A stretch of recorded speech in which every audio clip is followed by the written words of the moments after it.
গুলি থেকে আর bullet fire হয় নাই। আমাকে বাঁচিয়ে রেখেছেন হয়তো ওসমান হাদির হত্যার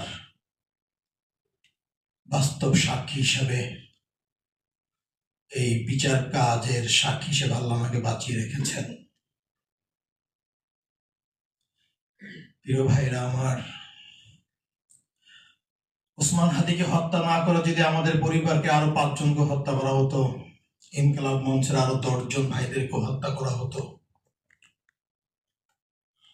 ওসমান হাদির হত্যার পরে যে আমরা ধুমড়ে মুচড়ে গিয়েছি, এতটা ধুমড়ে মুচড়ে আমরা যেতাম না।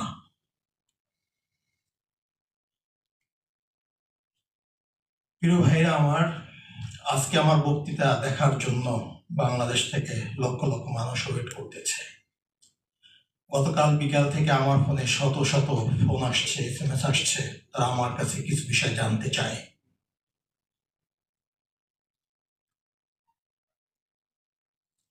দুই তিনটা বিষয় নিয়ে কথা বলবো, আপনারা আমাকে ক্ষমা করবেন। আজকে হয়তো আমার জীবনের শেষ বক্তৃতা হতে পারে আপনাদের সাথে। আর যদি বেঁচে থাকি আবারও দেখা হবে রাজপথে।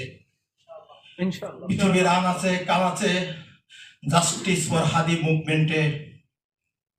আর যদি আমাকে হত্যা করা হয়,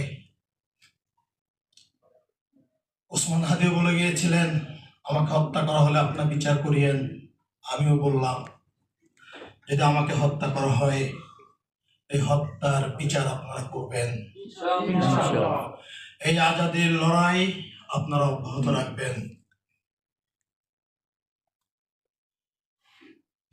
আপনারা আমাকে যে সম্মান দেখিয়েছেন, বাংলাদেশের কোটি কোটি মানুষ আমাকে বলে তুমি শহীদ ওসমান হাদির ভাই, আল্লাহ তোমাকে সম্মানিত করেছেন। প্রিয় ভাইরা আমার, আমি শহীদ ওসমান হাদির গর্বিত ভাই হতে চাই নাই। আমি চেয়েছিলাম ওসমান হাদির সাথে রাজপথে হাতে হাত রেখে লড়াই করব। 56,000 বর্গ মাইলে আজাদির লড়াই চালু রাখবো।